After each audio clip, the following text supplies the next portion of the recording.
دو گزارشیں درس سے پہلے ایک تو صحیح حدیث کے مطابق اور علماء و مفسرین شارحین نے اس چیز کی وضاحت کی ہے کہ جب فرض نماز کھڑی ہو جائے تو اس وقت کوئی اور نماز نہیں ہوتی۔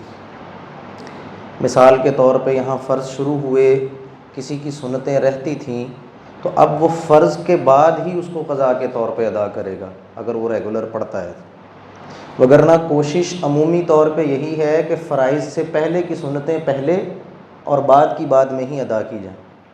اور اگر کوئی شخص سنتیں ادا کر رہا ہے اور یہاں فرائض شروع ہو گئے، جماعت شروع ہو گئی، تب وہ کیا کرے گا؟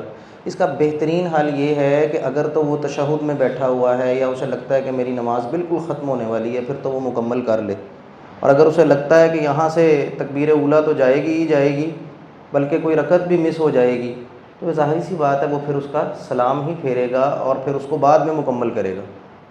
تو ایک یہ دوسرا صف کے حوالے سے درخواست ہے کہ صف کو مکمل کرنے کا حصہ ہے کہ صف کو جوڑا جائے۔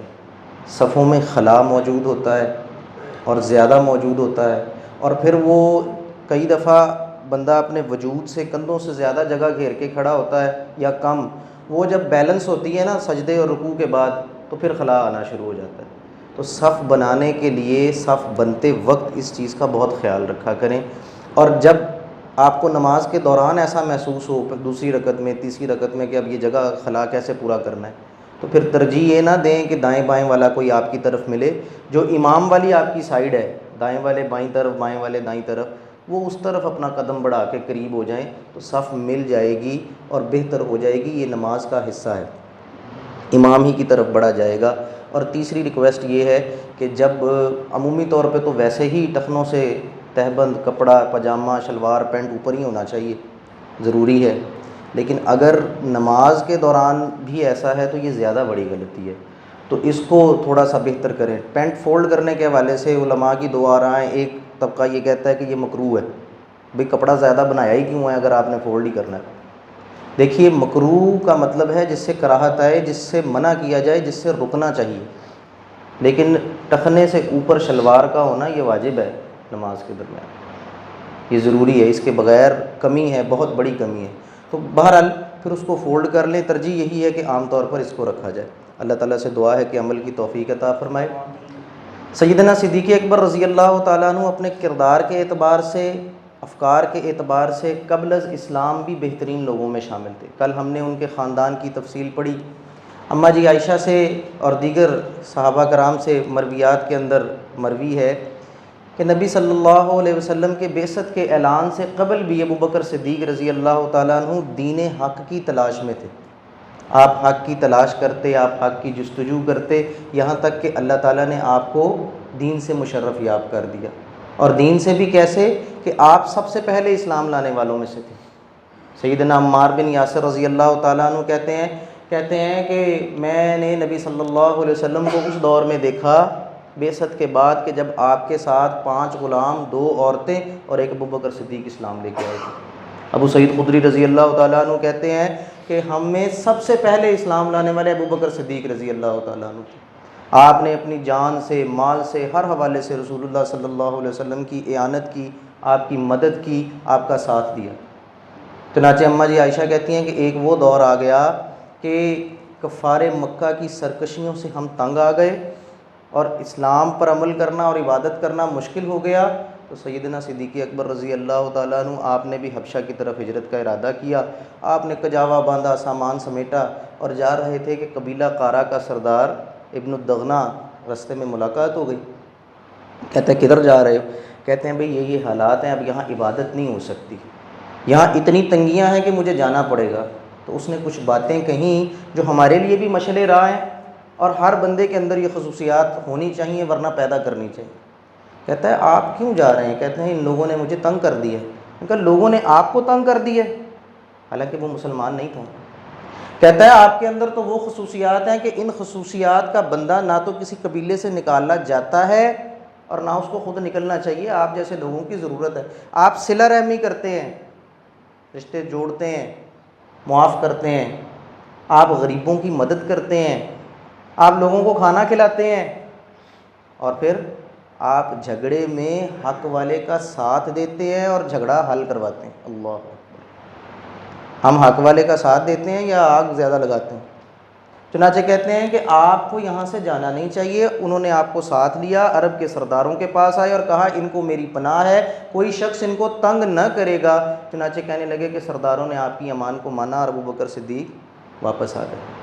جب آپ اسلام لائے، نبی کریم صلی اللہ علیہ وسلم سب سے زیادہ آپ کا حیا کیا کرتے تھے۔ کہتے ہیں ایک دفعہ مجھ میں اور ابن خطاب یعنی عمر رضی اللہ تعالیٰ عنہ ہم میں کچھ بحث ہو گئی۔ کہتے ہیں میں نے بحث میں کچھ جلد بازی کی، ہماری بات کچھ زیادہ بڑھ گئی۔ کہتے ہیں کہ میں مجلس میں گیا، نبی صلی اللہ علیہ وسلم بیٹھے ہوئے تھے، میں نے اپنے کپڑے کا کونا ایسے سمیٹا ہوا تھا، میرا گھٹنا نظر آ رہا تھا۔ اب رسول اللہ صلی اللہ علیہ وسلم مجھے دیکھ کے کہتے ہیں مسکراتے ہوئے کہ تمہارے صاحب کسی سے لڑ کے آ رہے ہیں۔ کہتے ہیں میں نے آ کر بتایا یا رسول اللہ میری اور ابن خطاب کی تکرار ہو گئی تھی، پہل میں نے کی کچھ زیادہ تکرار کرنے میں، لیکن بہرحال کچھ زیادہ تکرار ہو گئی، تو آپ اللہ سے دعا کریں کہ اللہ تعالیٰ ہمیں معاف کر دے اور ہماری صلح کروا دے۔ کہتے ہیں میں نے ان سے معذرت کی ہے، لیکن وہ غصے میں تھے، وہ چلے گئے، انہوں نے میری معذرت قبول نہیں کی۔ کہتے ہیں رسول اللہ صلی اللہ علیہ وسلم نے 3 مرتبہ فرمایا کہ اللہ ابو بکر کو معاف کر۔ یہ نہیں ہے کہ حضرت عمر فاروق رضی اللہ تعالیٰ عنہ کے بارے میں دعا نہیں کی، لیکن آپ کی قربت اتنی تھی کہ آپ نے کیا کہا، اللہ ابو بکر کو معاف کر۔ کہتے ہیں اتنے میں کچھ دیر بعد عمر رضی اللہ تعالیٰ عنہ انہیں بھی محسوس ہوا کہ لڑائی ہو گئی ہے، جانا چاہیے، معذرت کرنی چاہیے۔ اب یہ دیکھیں یہ سبق ہے، یہ بڑے لوگ ہیں، جہاں محسوس ہوا غلطی ہے کیا کیا، جا کے معافی مانگی۔ کوئی اکڑ نہیں، کوئی تکبر نہیں، کوئی سرداری نہیں، احساس ہو گیا تو ہو گیا، یہی اسلام ہے، یہی ایمان ہے۔ جہاں لگا غلط ہے وہاں پر رب سے بھی معافی مانگ لی، لوگوں سے بھی مانگ لی۔ کہتے ہیں وہ آئے، گھر گئے، انہیں بتایا گیا کہ ابو بکر صدیق گھر نہیں ہیں، وہ تو رسول اللہ صلی اللہ علیہ وسلم کے پاس گئے۔ کہتے ہیں وہ وہاں آئے تو نبی صلی اللہ علیہ وسلم کا چہرہ مبارک سرخ ہو گیا، اور آپ نے حضرت عمر کو ڈانٹا، حضرت ابو بکر کو کچھ نہیں کہا، اور کیا کہا؟ کہتے ہیں کہ تم میرے اس دوست کو اذیت پہنچاتے ہو اور اس سے جھگڑتے ہو کہ جب سب لوگوں نے مجھے چھوڑ دیا تھا بعثت کے اعلان کے بعد، تو اس نے اپنی جان سے، اپنے مال سے میری مدد کی تھی، جو ہر وقت میرے ساتھ تھا۔ اور پھر آپ نے فرمایا کیا تم اس لیے اس کو چھوڑ نہیں سکتے جھگڑنا کہ یہ میرا دوست ہے؟ میرے دوست کے ساتھ جھگڑنا نہیں چھوڑ سکتے؟ کہتے ہیں ہمیں احساس ہوا کہ ابو بکر صدیق رضی اللہ تعالیٰ عنہ کی بہت زیادہ اہمیت ہے رسول اللہ کے۔ چنانچہ کہتے ہیں آپ لوگوں کو کھانا کھلایا کرتے تھے، غلاموں کو آزاد کیا کرتے تھے۔ سیدنا ابو ذر غفاری رضی اللہ تعالیٰ عنہ کہتے ہیں کہ میں یہاں پر آیا مکے میں اور میں اسلام کی تلاش میں تھا، 30 دن گزر گئے، رسول اللہ صلی اللہ علیہ وسلم سے ملاقات نہیں ہوئی۔ کہتے ہیں ایک دن آپ صلی اللہ علیہ وسلم آئے، آپ نے طواف کیا، نماز پڑھی اور آپ بیٹھ گئے، تو میں آپ کے پاس آیا، میں نے آپ پر سلام پیش کیا اور سلام کرنے میں پہل کی، تو آپ نے پوچھا تم کون ہو؟ کہا میں قبیلہ غفار سے ہوں۔ کہتے ہیں آپ نے اپنے سر کو اس طرح 3 انگلیوں میں لے لیا۔ کہتے ہیں مجھے ایسا احساس ہوا کہ شاید میں کچھ ایسی ناگوار بات کر گیا ہوں کہ آپ کو بری لگ گئی ہے۔ کہتے ہیں میں نے آپ کا ہاتھ پکڑ کے پیچھے کرنے کی کوشش کی تو سیدنا صدیق اکبر رضی اللہ تعالیٰ عنہ موجود تھے، انہوں نے مجھے روک دیا۔ کہتے ہیں پھر رسول اللہ صلی اللہ علیہ وسلم نے مجھے پوچھا کہ تم کھاتے کیا رہے ہو اتنے دن، کس نے مہمان نوازی کی ہے تمہاری؟ کہا کسی نے بھی نہیں کی۔ کہا کیسے گزارا ہوا؟ کہنے لگے میں زمزم کا پانی پیتا رہا ہوں 30 دن، اور صرف یہی پانی پیتا رہا ہوں، اور اس کے پینے سے میں فربا ہو گیا ہوں اور میرے پیٹ میں بل پڑنے لگ گئے، یعنی صحت مند ہو گیا ہوں، اور میرے جگر میں اس کی ٹھنڈک محسوس کرتا ہوں اور مجھے بھوک کا احساس بھی نہیں ہوتا۔ تو کہتے ہیں رسول اللہ صلی اللہ علیہ وسلم نے اس موقع پر فرمایا تھا کہ زمزم کا پانی بھی ہے، مشروب بھی ہے اور خوراک بھی ہے، یہ بھوک بھی مٹا دیتا ہے۔ کہتے ہیں پھر سیدنا صدیق اکبر رضی اللہ تعالیٰ عنہ موجود تھے، انہوں نے پوچھا کہ اللہ کے نبی صلی اللہ علیہ وسلم مجھے اجازت دیجیے میں ان کی مہمان نوازی کروں۔ کہتے ہیں اسلام لانے کے بعد وہاں مکے میں 30 دنوں میں پہلے بندے ابو بکر صدیق تھے جنہوں نے میری مہمان نوازی کی، مجھے گھر لے گئے، اور طائف کی کشمش تھی خشک، وہ مجھے پہلا کھانا تھا جو انہوں نے کھلایا۔ اور صحابی کہتے ہیں نبی صلی اللہ علیہ وسلم کی ہر حوالے سے مدد کی۔ کہتے ہیں رسول اللہ صلی اللہ علیہ وسلم کی شان میں سب سے بڑی گستاخی یہ تھی کہ عقبہ بن ابی معیط اٹھا، آپ نماز پڑھ رہے تھے، کعبے کے اندر موجود تھے، اپنی چادر اس نے اتاری، رسول اللہ کے گلے میں ڈالی، اس کو بل دیا اور کھینچ دیا۔ کہتے ہیں سیدنا صدیق اکبر وہاں موجود تھے، عقبہ بن ابی معیط کا کندھا پکڑا، ایک روایت میں آتا روتے ہوئے اور ایک روایت میں آتا ہے کہ پورا جھنجھوڑتے ہوئے آپ نے اسے کہا کہ کیا تم ایک شخص کو اس لیے تنگ کرتے ہو کہ وہ کہتا ہے کہ میرا رب اللہ ہے؟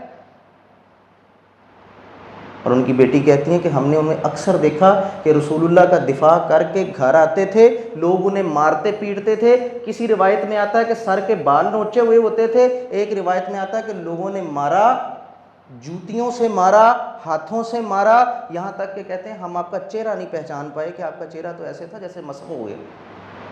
کس کے لیے مارے کھائیں؟ رسول اللہ کے لیے۔ اور آپ نے بھی جو ان کی تکریم کی، بہترین دوست رکھا، بہترین ساتھ رکھا۔ اللہ تعالیٰ سے دعا ہے کہ سمجھ کر عمل کرنے کی توفیق عطا فرمائے۔ یہیں سے اس کو کل جاری کریں گے۔ اقول قولی ھذا استغفر اللہ لی ولکم ولسائر المؤمنین والمؤمنات۔